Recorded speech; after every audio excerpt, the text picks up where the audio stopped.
Thank you, Lord, for another Sunday filled with your love, filled with your inspiration. Thank you, Lord, for blessing us, Lord, with a successful event yesterday night as Batch 82 celebrated uh, a milestone. They have celebrated entering into a new citizenship, a senior citizenship. Amen. Amen. Amen. Amen. Um, Lord, we thank you, Lord, for a continuous strength that you have blessed them. Uh, Lord, I thank you, Lord. May you continually bless, especially the senior citizens.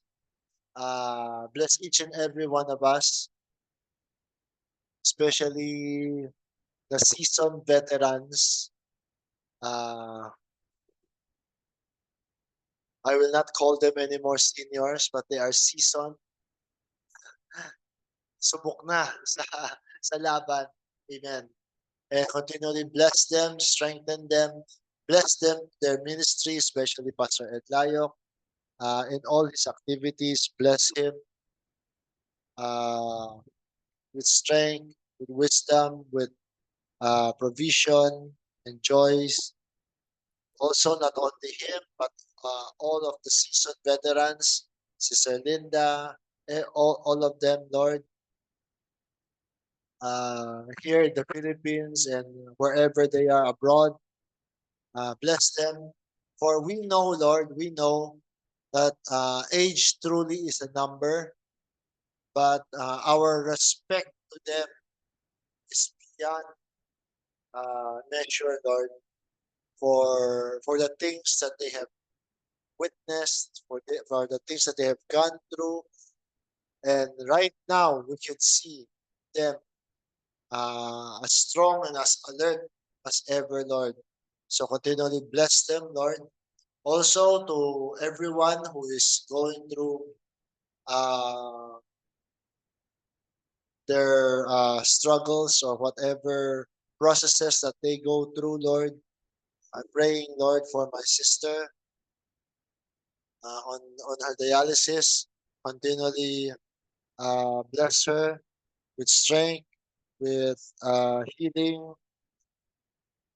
Continually bless us, Lord, with provision, safety, strength, knowledge, and wisdom. Also, bless my niece, Christine Lohonco, as she will start her college years this coming school year. Bless her, Lord. Safeguard her on her travels, and bless her, Lord, with many more wonderful new experiences and friends. Also, continually bless all the mothers, especially the single mothers. Continually bless them, strengthen them, guide them. Uh, Lord, may you lead your servant today as I open up the topic of perseverance through your word. May you bless this message.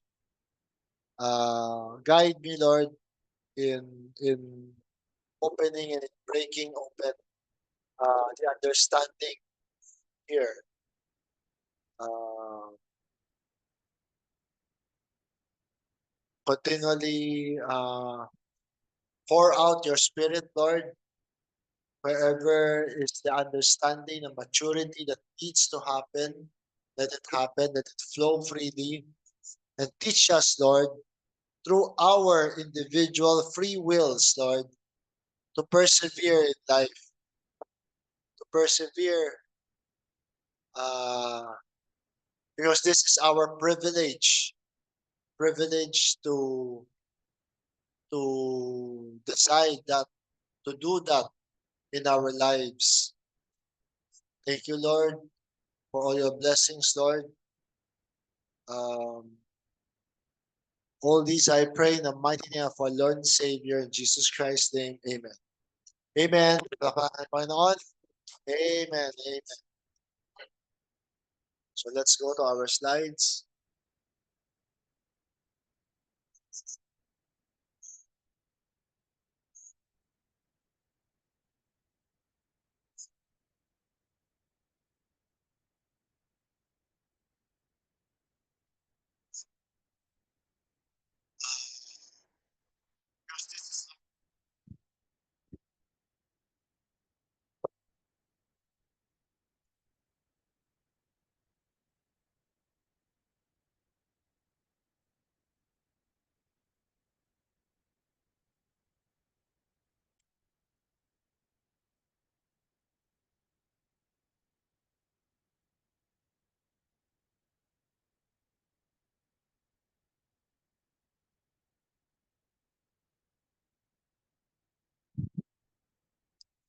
Amen. So perseverance.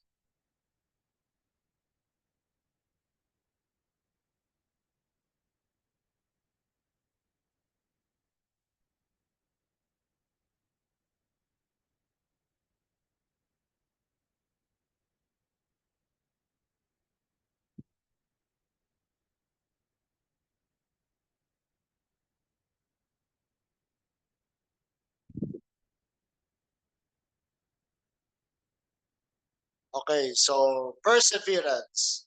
Let's know the meaning of perseverance. So let's go to the first slide.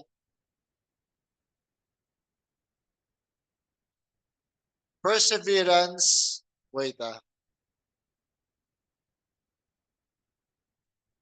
lang. Basahin ko lang.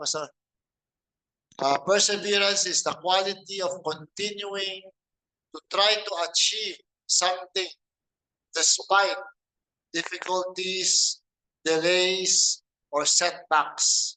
It's about sticking with a task or goal even when it's challenging or discouraging.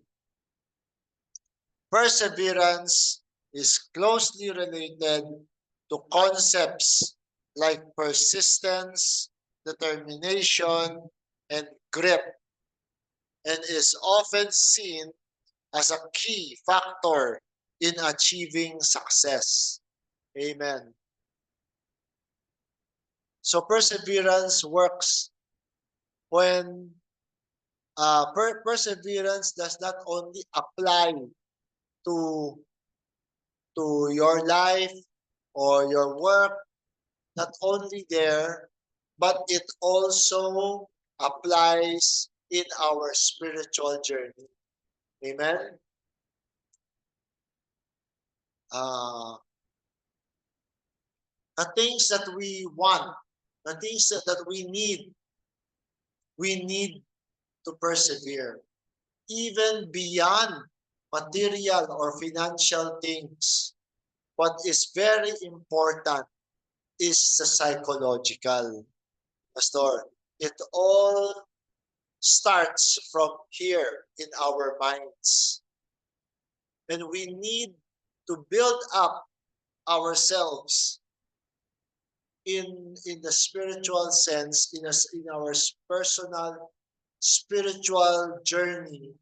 We need to build that foundation. If we establish that foundation within us, there is nothing that will ever shake you. Even though there are so many challenges, so many, uh, so many, whatever things that will happen around you, you will only uh, look at it in the outside. Amen. Yes, amen. Even though there are so many obstacles, there are so many challenges, there's so many discouragements or whatever. But all those things will always happen only outside. And if you focus on them, then you will be you will be led to that weakness or disappointments or whatever. But looking within, we know who we are, despite of whatever difficulties, delays, or setbacks we go through. Everything in our personal spiritual life always moves forward, Pastor. It always, even though sabihin mo na backslide ka, sabihin mo na-discourage ka, sabihin mo nagloko ka, whatever, all those are important life lessons that we apply, that uh, we can learn from them, we can take away from them uh, the learnings, the important experiences. Then when we have done so, it will automatically go away or go whatever. Amen. What is important is we start from within us. Whatever is, you may look at it as a discouragement, but it is actually life uh, teaching you a spiritual lesson. And once you learn from that lesson, you fully understand the reason, the very essence of why it is happening.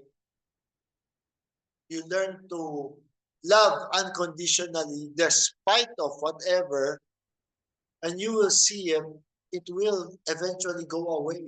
It will eventually disappear, or it will eventually does not matter. Amen? One way or another. What is important here is we look within ourselves. It's not that hindi natin, hindi tayo mag-expect, oh, lahat ng pwede kong matutunan dito, natutunan ko na. Bakit hindi nawawala? Di ba? Nakafocus na naman sa problemang yon. Di ba? Focus within. Focus within that whatever is that problem, you learn to love. If it's a person, you learn to love the person and not uh, hate the very person, because the person may do something that's against you, but you are not focused on the doing. You are focused on the very person, the very being, the very Christ of that person. And you will see, once you come to love them unconditionally, they might become your best friends pa nga eh. Di ba? So many people, and that's what's important. We come to realize, to be able to look within despite of what is happening outside. And no matter how mature you become, there will always be new experiences and new happenings or new activities that will pass you by. Amen. You cannot keep on avoiding. You must learn to look at it from within, look at it and say, what is the purpose of this happening? Amen. Amen. Yes. and realizing that this is happening not to discourage me, but this is happening for my own good because all things work together for good to them that love God. So that is, I know it's very hard, no? Um, each each one who is going through their personal struggles, I could never tell you that, oh, that's so easy. Why do you? Diba? I cannot say that because that is your experience, that is your struggle, that is your process that you need to go through because you are going to learn from it. And I have my own struggles. But what is important here is I am willing to be there for you. Even though I can't help you financially or whatever, but I can be there just to listen, to encourage, to have a helping hand, whatever help I can give. Amen. And that is what you can say, me too. Amen. Each one of us has potential not only to overcome our own processes, but to be able to reach out to other people and connect and help, not realizing that we are achieving the more excellent way right now. Sometimes you don't need to give something, or you don't need money, you don't need material things. You just need to be there for them. But we need to be in the present. We always need to be mindful of what is happening. Amen? Because something that is happening to your neighbor, right, um, can one day affect you. Sometimes from the spiritual, it pours out. It all starts in the spiritual. And from the spiritual, or sabihin natin unseen, it will pour out into the seen world. So it starts from the spiritual, and eventually it will pour out into the physical, into the earth, into human beings, into whatever that is around you. Amen. That's why whatever you need to start within. Amen. We need to work. We need to uh, if there are situations that we need to correct ourselves, we need to trim our tree because each human being is a tree of life. Amen. And in on the trees, sometimes there will be defective growths that is not productive, that is counterproductive, and we need to trim them out. Amen. We need to correct ourselves if we are going to move ourselves into a higher consciousness, in a higher frequency. How can you say that you are moving into a higher frequency, and yet when you say something, it has a connotation of tradition? It When you say something, you are judging people according to their physical appearance. How could you say that you are experiencing spiritual maturity when you are being affected by whatever physical or appearances the brethren has. We need to be focused on the spiritual. And it's very important that with maturity comes understanding. With maturity comes acceptance.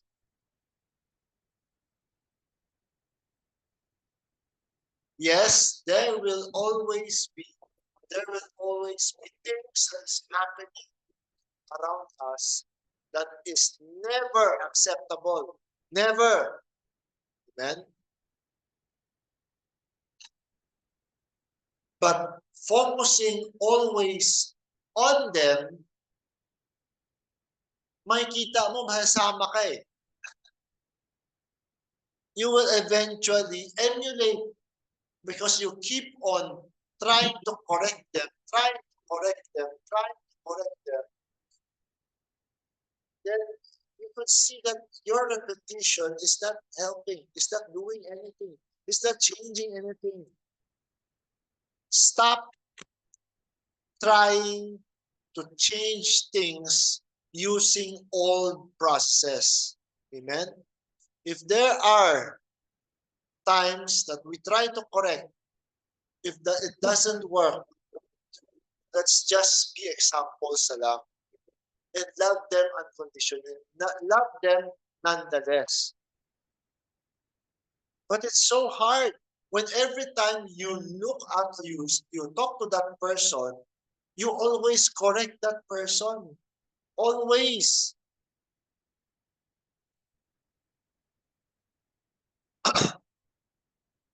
It's so hard. You cannot uh you cannot show true love by always trying to correct them into something that you believe that is correct for them.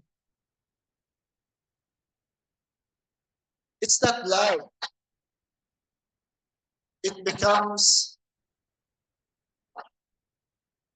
something that is not love.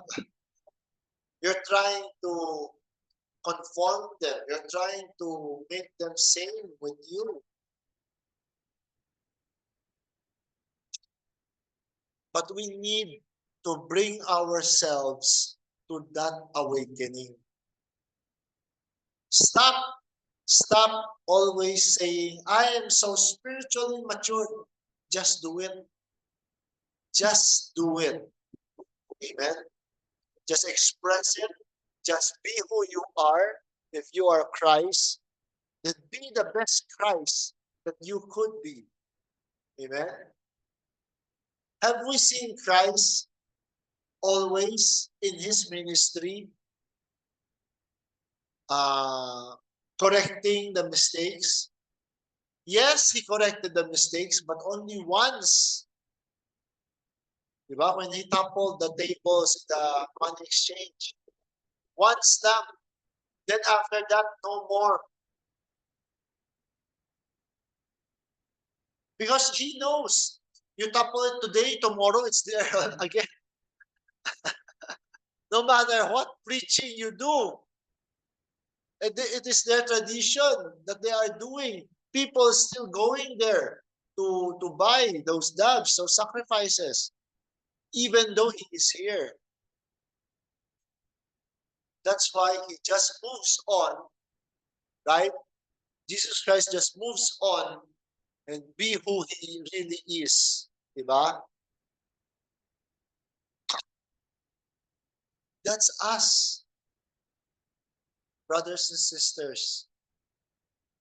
Stop talking if you feel that it's not becoming productive and just do it. Just do it.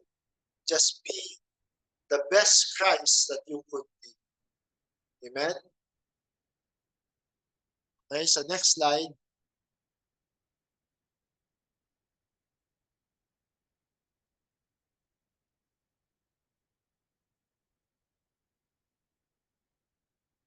Here we can see that In Matthew chapter 15, verse 22 to 24, and behold, a woman of Canaan come out of the same coast and cried unto him, saying, Have mercy on me, O Lord, thou son of David. My daughter is grievously vexed with the devil.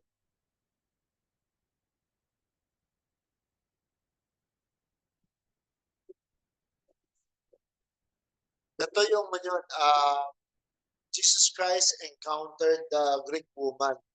No? Verse 23, but he answered her, not a word. And his disciples came and besought him, saying, Send her away, for she cried after us. But Jesus answered, no, but he answered and said, I am not sent but unto the lost sheep of the house of Israel. I am not sent. It means that I am sent unto the lost sheep of the house of Israel. Huwag kayong malito. I am not sent but unto. Diba sabi niya, but unto. Ibig sabihin, I am sent to the lost sheep, the house of Israel. Because that is his earthly ministry. That's why I said, Jesus Christ, a human being, Jesus Christ, he cannot retain here in the earth physically. Amen? Because his ministry was only for Israel only. He needs to go away. He needs to fulfill his role so that salvation could go to the Gentiles. Amen?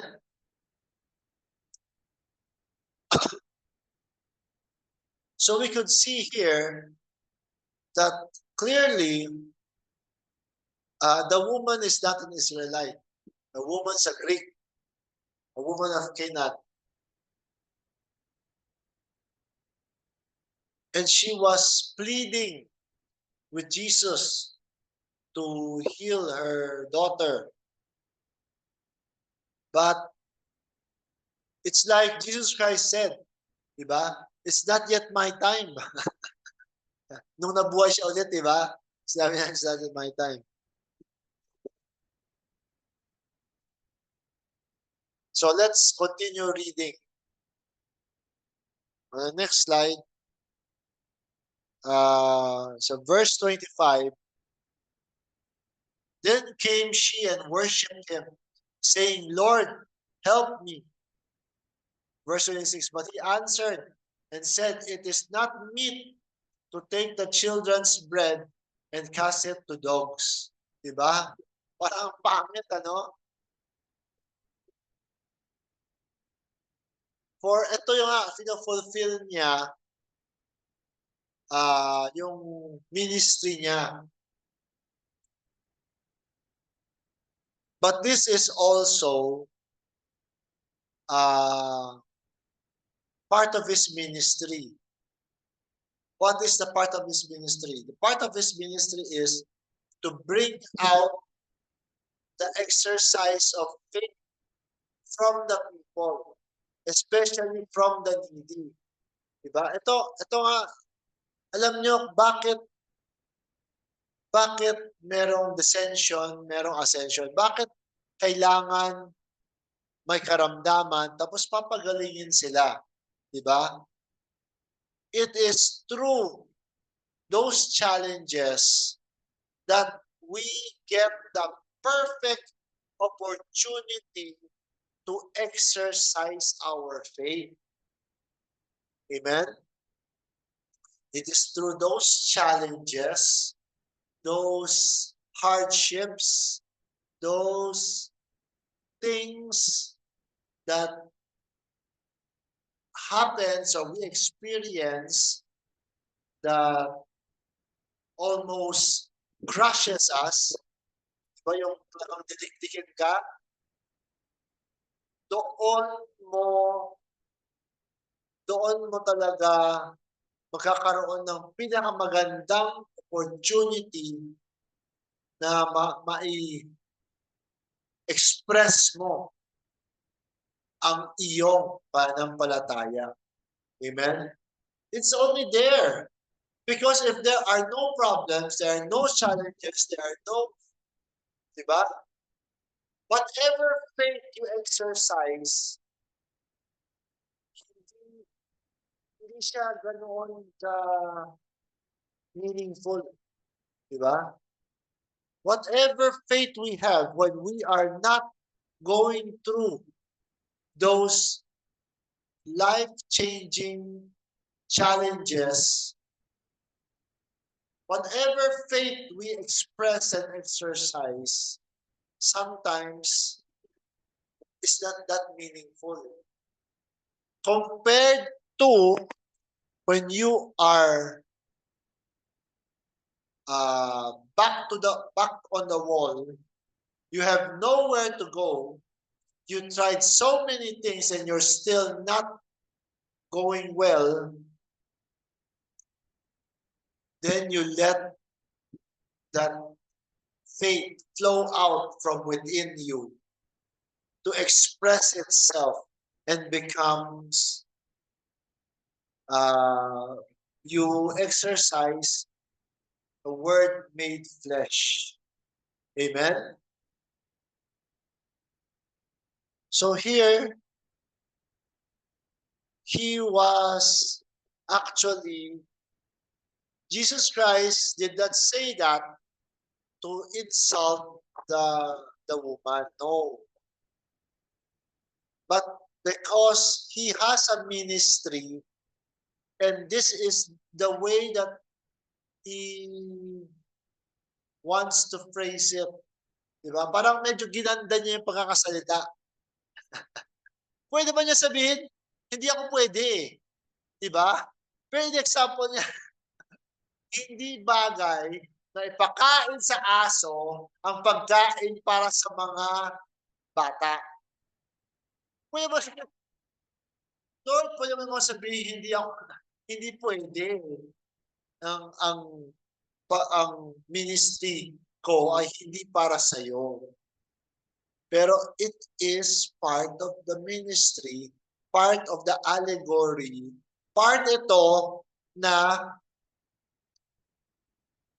it is needed because tinatago ito sa mga wais. Diba? Sa mga mayayabang, sa prudent. At ito po ay para pang-intindi sa mga babes. Diba sabi? Pero sinurpresa siya ng babae.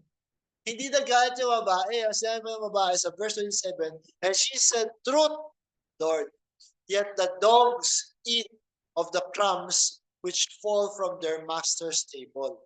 Di ba kunyari kung sabihan ka, ganon, di ba ang unang reaction mo, magalit ka, bakit mo ko tinatawag na aso?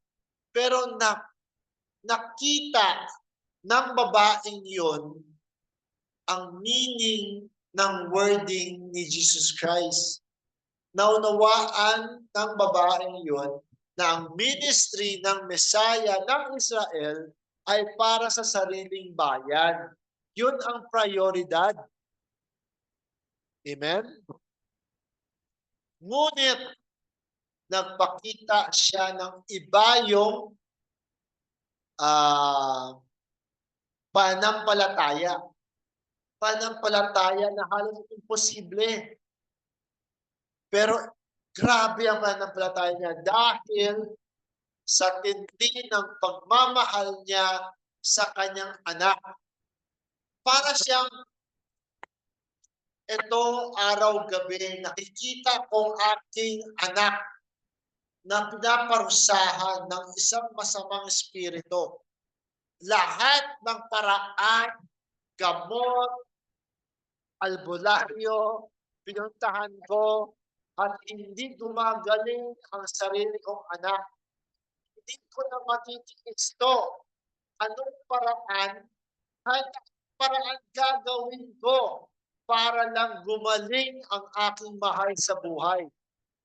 Kahit na ituring ako ng ministry na parang aso, nakakain lang ako ng tira-tira sa sahig. Diba? Ang pangit. Diba? Nakikita mo na hindi. Parang hindi pagkain na pang tao eh. Amen? Pero she is willing to eat that food alang-alang sa mahal niya sa buhay. Sapagkat bakit?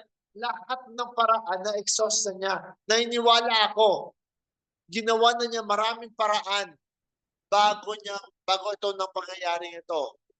Remember yung babaeng may blood issue? 13 years siyang may blood issue.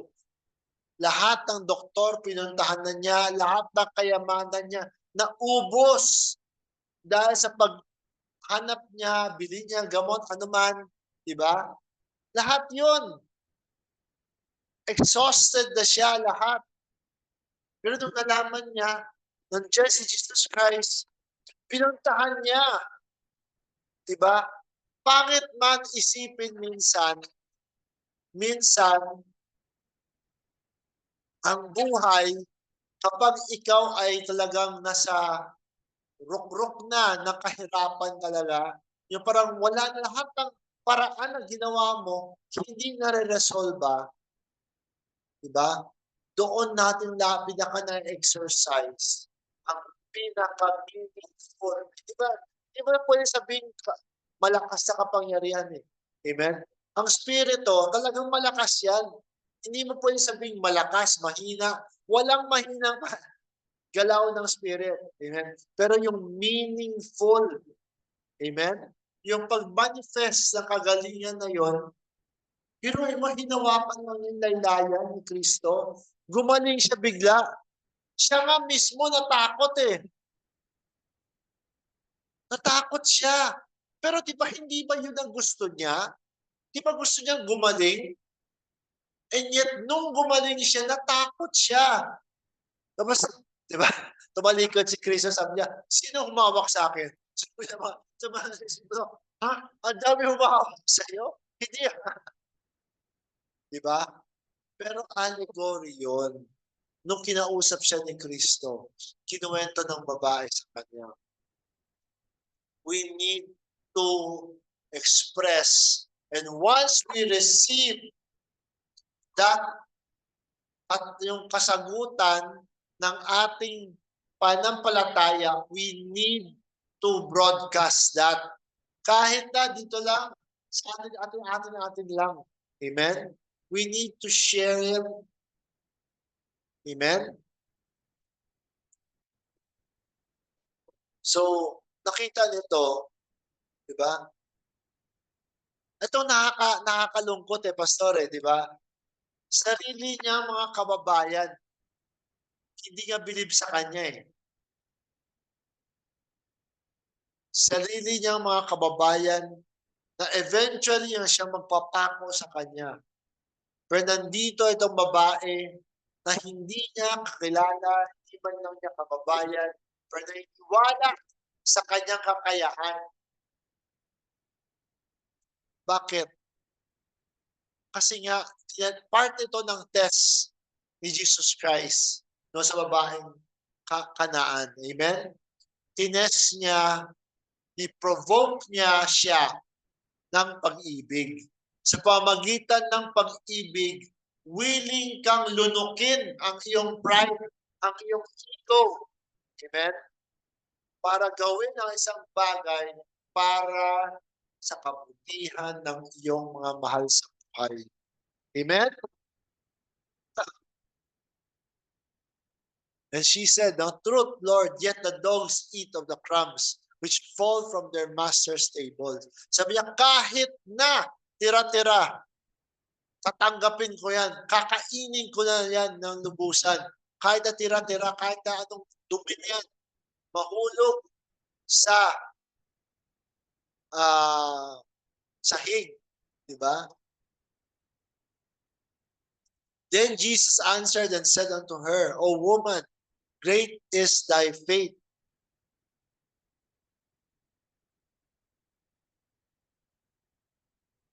Okay, sige. Great is thy faith. Be it unto thee, even as thou wilt. Kung ano ang iyong ginusto, yan ay mangyayari sa iyo. And her daughter was made whole from that very hour. Amen? Huwag tayong manghina. Amen? Tuloy-tuloy lamang tayo.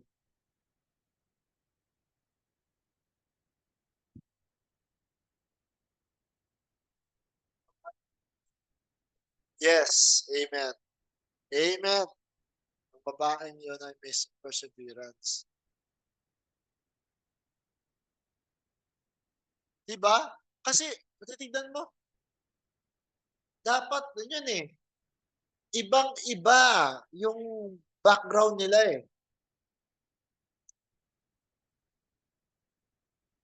Willing siyang maniwala sa isang bagay na hindi niya kinalakihan. Diba? Kasi kinalakihan niya mga pagano na mga practice eh. Pero tuloy tayo sa pagbasa, no? Yung isang, ito si Matthew to. Tapos ano yung pananaw ni Mark? No? Punta tayo kay Mark. Sa Mark 7, chapter 7, verse 26 to 29. And the woman was a Greek, a Syrophoenician by nation. And she besought him that he would cast forth the devil out of her daughter. Verse 27, but Jesus said unto her, let the children first be filled. So may idea tayo. Hindi lang kulong sa Israel ang ministry niya. Pero ang priority niya ay mauna ang mga bata. So let the children first be filled. For it is not meet to take the children's bread and to cast it unto the dogs. And she answered and said unto him, Yes, Lord, yet the dogs under the table eat of the children's crumbs. And he said unto her, For this saying, go thy way, and the devil is gone out of thy daughter. Amen? So dito nag-share si Jesus sa Jocelyn, in all the chaos, problems, challenges that is surrounding us, or we are going through, should help us look into it as a tool to strengthen us. Diba? Sabi ni Jocelyn, lahat ng mga challenges na ito, gamitin natin sila. Sabi natin, diba ni sharing natin, lahat ng mga challenges na yan, ginagawa natin stepping stones para ma-achieve natin yung pagka-spiritual being natin. Hindi lamang spiritual maturity, kundi become a spiritual being, human being. Help us, sabi dito, tools to strengthen us, help us mature and grow, and be a blessing as an inspiration for our own self, of our capabilities, and so to others too, to be of help, of bringing hope unto them. We come together in interaction, connect with others to help one another in every possible situations. Problems that we may be of help with, an advice, listening ear, or extend whatever kind of blessing we may share to one another. Di ba pwede ka maging helping hand, o pwede ka maging isang listening ear, or you can be just be there to extend the kind of blessing. Amen?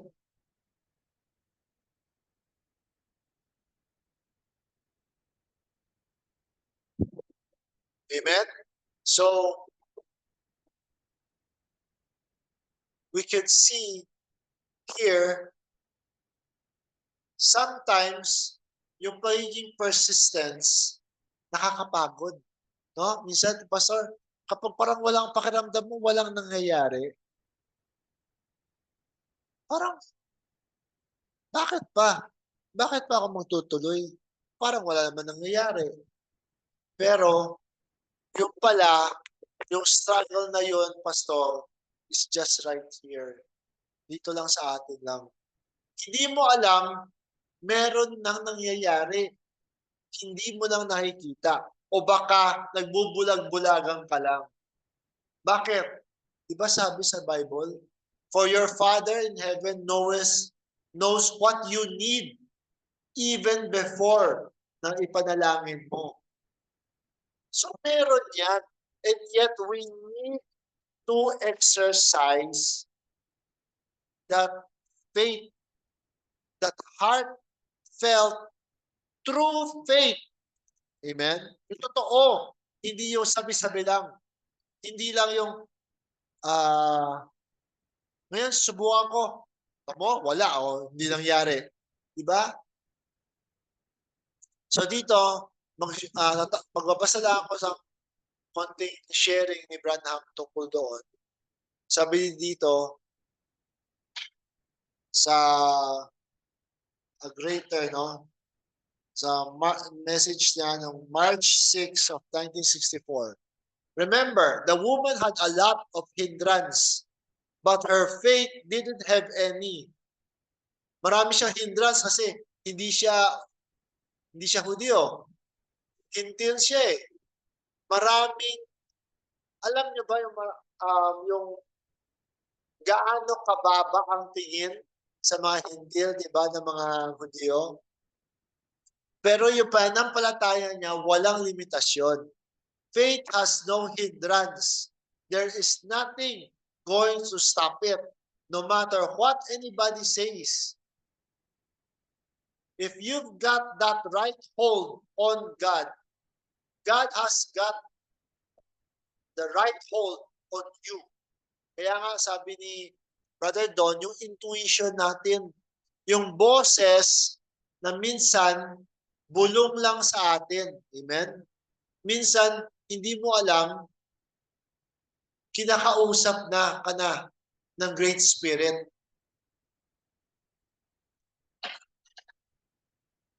And sabi dito ni Brother Branham, tuloy dati sa pagbasa, right hold on you. There can be 40 doctors standing here telling you was dying, but you wouldn't believe one word of it. No, sir, no. Diba? Minsan yung mga test, sabi, gaano kabigat na yung karamdaman mo. Kung hindi mo in-exercise ang pananampalataya mo at susunod ka lang doon, pupunta doon yung pananampalataya mo eh. Sabi ng doktor, ganun eh. Sabi ng test, ganun eh. Kailangan inumin ko itong gamot na ito, bibili ako ng gamot na ito, kailangan magpagamot ako. Diba? Kung susunod ka lang doon, pupunta doon yung pananampalataya mo. Pero iba pa rin na ang pinaniwalaan mo ay kung alam mo kung sino ka. Alam mo yung capabilities mo. At kung pinakinggan mo ang iyong intuition, yung boses sa within, amen, marami kang ma-achieve. Amen? At sabi dito, tuloy ko, there could be 40 clergymen standing here like Ahab's 400 would stand. If you're a Micaean and get a hold of God, God has a hold on you, and you see it vindicated in the Word. There is nothing going to stop you. Sabi ni Branham. It doesn't matter na walang maniniwala sa iyong pagbukas ng salita ng Panginoon. Basta vindicated ka, nakikita mo, binabasa mo, kahit na yung interpretasyon mo ay laban sa buong mundo, panghawakan mo yan. Amen? Yung importante is, yung binibreak through mo, yung sinishare mo, ay para sa kapakinabangan ng nakararami. Pero kung sinishare mo, nag-quote ka ng Bible, pero lahat yun ay para lamang sa kapakanan mo, wala. Amen? Walang saysay lahat yun. Ang importante is binibreak natin yung word, binibreak natin yung bread para ipakain sa ibang tao. Hindi ka nagbe-break ng bread para lang sarili mo lang kakainin mo lang. Amen? Kaya ako madalas yung mga pastor, ang dami mga pastor, palagi vindicated by the word, vindicated by the word, pero palagi para sa kanya sarili lang. Makikita mo sa wordings kung paano magsalita ang isang tao. Amen? So we need to always be mindful. Always. Matuloy tayo, sabi ni Branham dito, you're going to stand there anyhow because something has got a hold of you. Diba? Kapag ang intuition mo, talagang pinanghawakan ng intuition mo, mangyayari, panghawakan mo yan, kapatid. Amen? Because at the end of the day, it's just you and your God. Sabi nila, di ba? It is you and your higher being that is all that matters. When you go home, wala na kaming lahat sa tabi mo. Wala na si pastor, hindi mo na kasama si pastor. Kasama mo sarili mo. Pero, tandaan ninyo, kasama mo palagi ang Panginoon. Kasama mo yan. At sino ba ang Panginoon? Diba? Kailangan ilagay mo sarili mo. You need to own it. Own what? Na ikaw ay si Christ. Na ikaw ay malinis. Na ikaw ay holy. Ikaw ang creator mismo sa katauhan nitong taong ito. Amen? Because at the end of the day, walang ibang tao na kayang bantayan ka psychologically. Not your parents, not your loved ones, no one will be there kapag merong mga bumubulong-bulong sa'yo. It is you and you alone that is right there with the Great Spirit. Are you willing to listen to the voices or be present in the presence of the Great Spirit? Amen? Perseverance. Sa mga bagay na ginagawa natin na sa tingin mo, parang paulit-ulit lang to Parang hindi ako umuusad. Kapatid, iwan mo na yan. Amen? Kailangan umusad tayo. Amen? Kasi ang mundo, takbo ng mundo, takbo, especially ng spirit, forward lahat yan. It is moving forward. Lalo na ngayon, it is going light speed. Sobrang bilis. Amen? Wala na yung galaw ng spirit, 100 years, 40 years, 30 years. Wala na tayo doon. Amen? Ang galaw ng spirit ngayon, every second counts. Amen? That's why we need to be always in the present. Yesterday is history. Let's learn from it. Tomorrow is unknown. But today is a gift. That's why it's called present.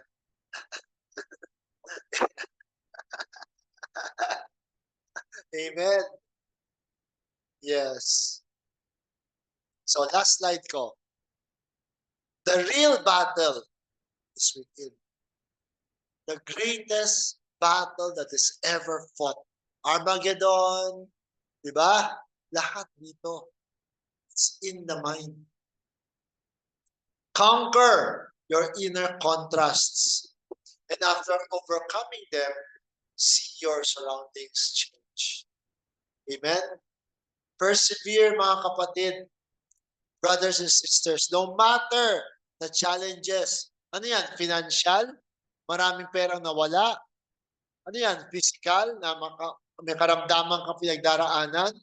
Ano yan? Mga problema ng mahal mo sa buhay? Problema ng anak? Problema ng magulang? Do not focus on them, mga kapatid. Look within. For there is nothing impossible to the Great Spirit, mga kapatid. Amen? Nothing.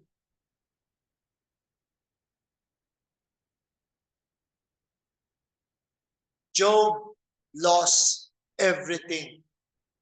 But in the end, he gained double. Marami na nga yun yung nawala sa kanya. Pero nakuha niya doble pa. Amen? I know. It's easier said than done, Pastor. It's easier said than done. But let's go through it. Let's just be there for one another. Let's pray for one another, support one another, be there for one another, pray for one always have a listening ear for one another.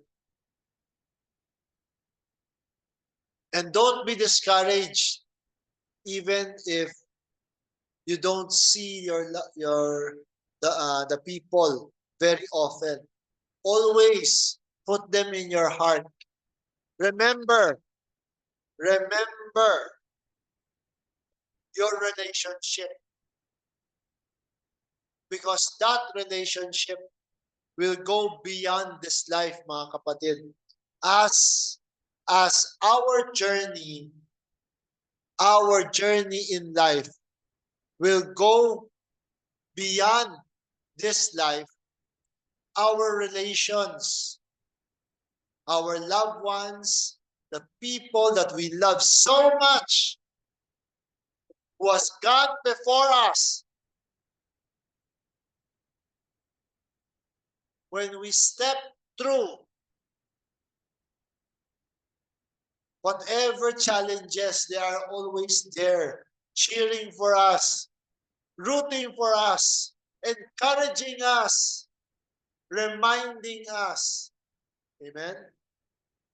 And when we cross over that door called death,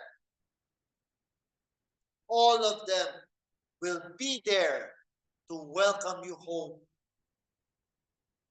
And we will move forward beyond that. Amen?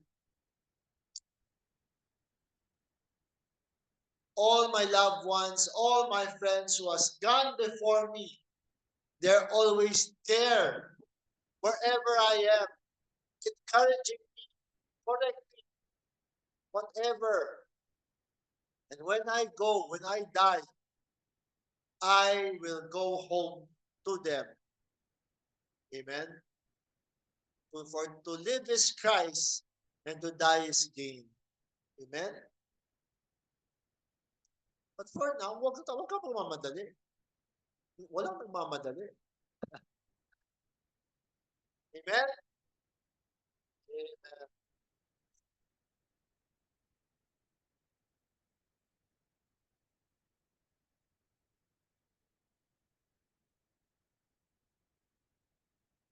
Diba? Sabi nga ni Sister Michelle Amen, Pastor. Mas maganda pa din paniwalaan natin yung ating sarili.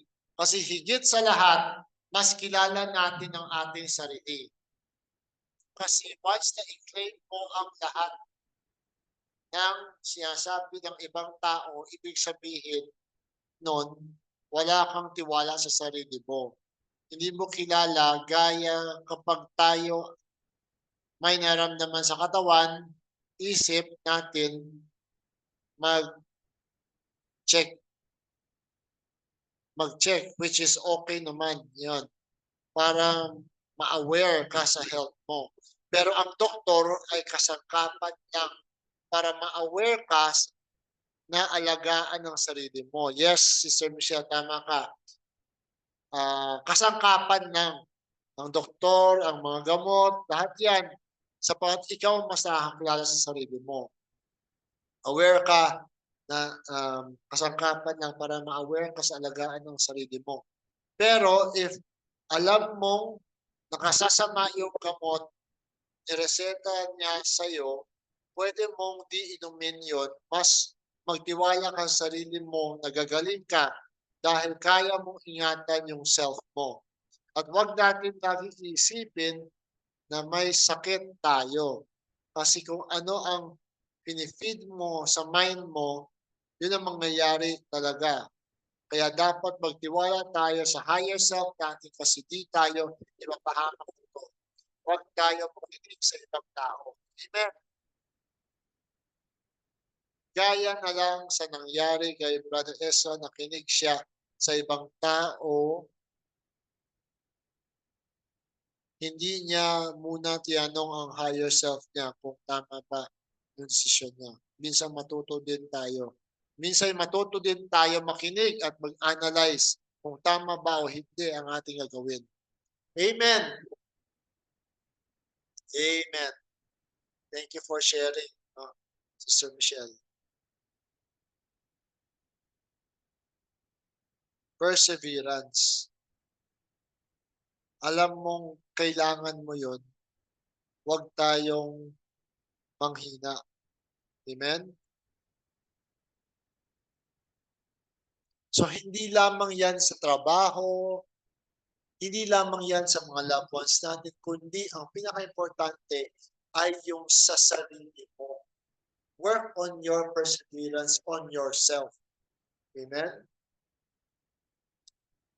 Because that is the most important. Yourself.